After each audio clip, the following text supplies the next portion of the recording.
Unscripted.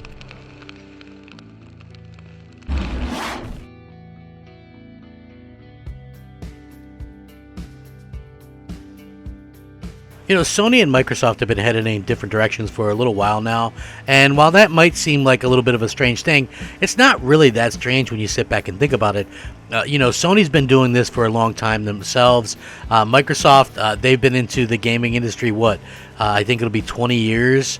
20 years this year, in fact. So, there are a ton of differences between how Microsoft and how Sony do things, and you can't even get Nintendo into the conversation. Nintendo does their own thing, and Nintendo really just doesn't care. They're that company that just kind of chases after their own type of certain group of people, and they have their hardcore fans or whatever, just like anybody else. But yeah, I'm really impressed by exactly pretty much what Sony's been able to accomplish. When it comes to Microsoft, however, Microsoft is just one of those weird companies that chases a lot of trends. This is something that they've done for a while now. They chase trends with the smartphone, with Windows Phone. They chase trends with, iPods and whatever, with Zune. Microsoft Band is another one.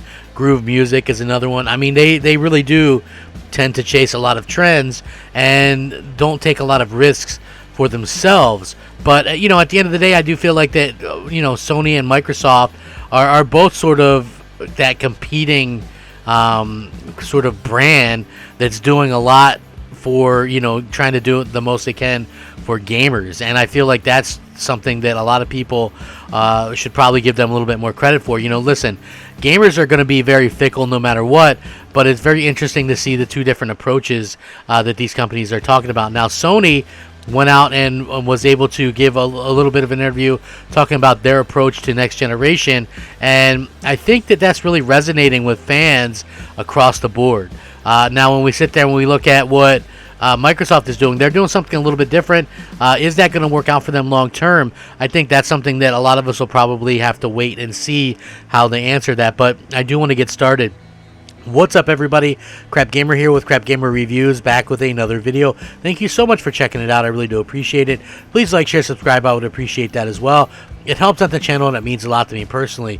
If you're looking for a way to help out a small little channel like mine, the best way to do it, a simple like. It goes a long way, and it means a lot to me personally. And, if you guys are, looking for a way to help me out, that honestly is probably the best way to go about it. You can also, obviously, hit the bell so you're notified of all the content. And you can also, if you feel like it, you could, subscribe. That's something that's always welcome. Always welcome, trust me. With that being said, like I said, it's very appreciative.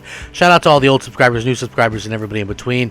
Happy New Year and all that kind of good stuff. You guys have been fantastic. I'm looking forward to seeing what this year has to offer. It should be a pretty incredible year, to say the least. And, Microsoft has a weird strategy going on. Their strategy is hyping up old games and things like that, which, I think that's fine. I think that it's okay to hype up old games.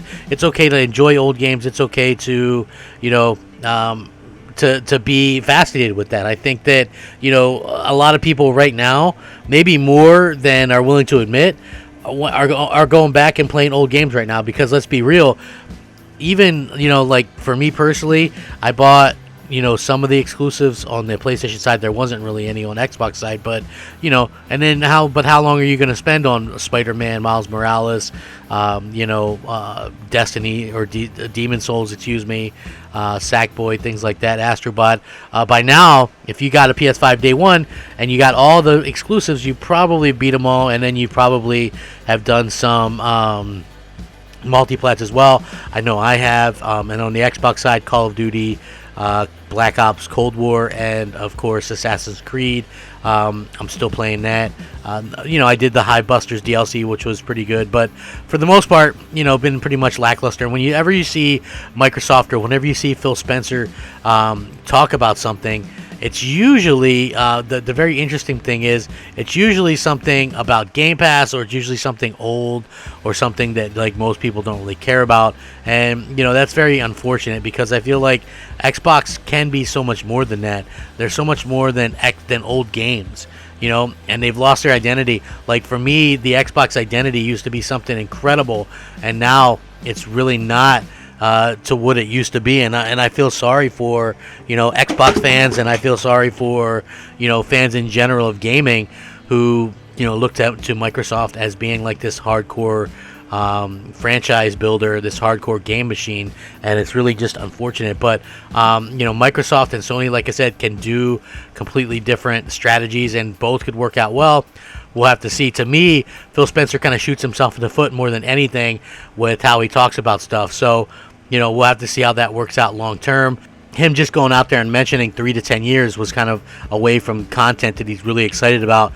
It was kind of a meme all of himself. It makes it so maybe he's not as self-aware as maybe you would think, because obviously everybody and their mother is aware of the jokes where he made jokes about, well, not jokes, but he was more excited about games he didn't show and this kind of stuff. But it was funny because in Major Nelson's podcast, he's hyping up RPGs and stuff like that. So we'll see about that. Like, listen, the main difference is between Microsoft and Sony, which, by the way, Microsoft is hypes up old games like no other, and like I said earlier, that's fine. Sony's interview, they talk more and more about the new stuff that's coming, which I think is fantastic, right? Like, talk up the new stuff. Let's get the new stuff going. Let's get all that stuff going. Let's realistically, let's try to do what we can with that, and I feel like that's exactly what they should do. Right? I think people get more excited for new stuff than old stuff, but I'm not saying the old stuff doesn't have a place. I just think that Microsoft is stuck sort of talking about the old stuff because they don't have any new stuff. And per Phil Spencer, they're 3 to 10 years away from like compelling new stuff. And that shouldn't come as much of a surprise, because I've been saying for a year and a half, 2 years, that would probably be 2023, 2024 at the earliest before we got anything interesting. We're talking Fable, we're talking Valve, those kind of things like that. So it is a huge difference. And I think one of the bigger differences between Microsoft and Sony is Microsoft is much more money driven. I mean, they're both companies are money driven for sure, but Microsoft is more about that bottom dollar, how they can reach the most amount of people and things like that. And I feel like that is a stark contrast to Sony. I think that Sony obviously wants to reach as many gamers as possible, but I feel like the way that Sony's going about it is still trying to push their hardware and still try to treat console gamers like first-class citizens. And whenever you hear Phil Spencer talk, whenever you hear Satya Nadella talk, it's business, profitable, growing business, blah, blah, blah, Xbox. But Xbox isn't Xbox, right? This is the thing I try to get across to people. Xbox is an app. It's like a different type of thing than it ever was before. So it's not exactly what a lot of people think Xbox is, right? So when you hear Xbox is doing well, maybe if you're on the outside or you're an old school Xbox fan, you go, oh, well, that's good to hear. But when you look at things from the inside, you see, oh, well, that's not exactly my Xbox. And what I mean by that is, like I said, growing up, for me, when I first got the first Xbox game, my first Xbox game, I was blown away by it. It was amazing.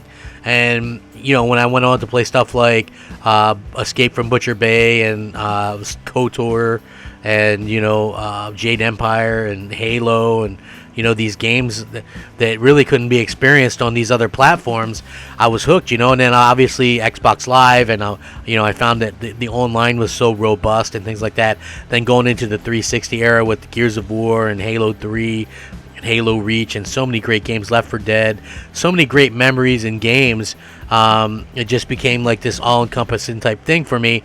And that's what I think about when I think of Xbox. I don't think of Xbox as being an app where everybody and their mother can just load up an app on a TV or a phone, and that's Xbox. That's not catering to me anymore. Xbox used to cater towards me, a hardcore gamer, and now they seem like they don't care in the least about catering to the hardcore gamer.